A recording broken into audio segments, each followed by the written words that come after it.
Yes, the British were very much involved in the East African slave trade. Even Perry Noble wrote, British influence was supreme.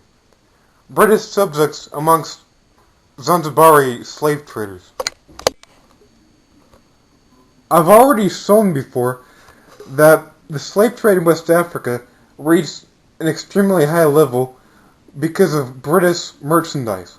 The Brazilian slave traders purchased British merchandise and then sold it to the Africans for slaves, because the British made the specific goods that the Africans that they could sell to Africans for slaves. And the third level of thinking thing, I just made that up at the moment to make a point.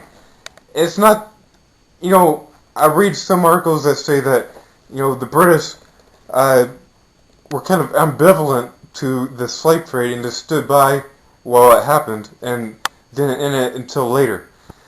But in reality, the British were actually giving the means to allow it to happen.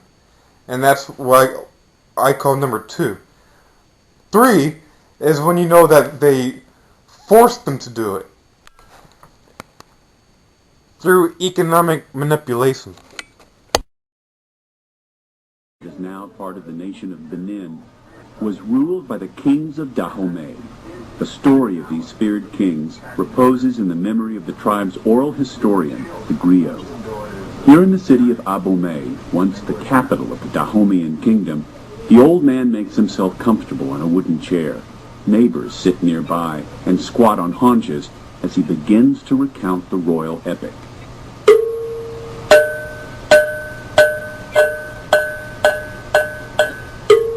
Aho, dadaho, kaka de marapo. Striking a cowbell for punctuation, the griot tells of the king's voodoo gods, their armies of fierce female warriors, their battles, their conquests, and their spoils, slaves.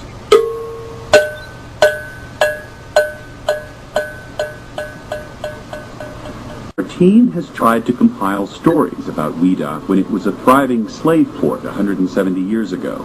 So I remember the interview of one slave, Kujo Kazula. He said that he was living in a peaceful village when a lot of women just came and catched them. Detailed shipping records tell us that 2,034,600 slaves were sent from the area of Ouidah known as the Slave Coast.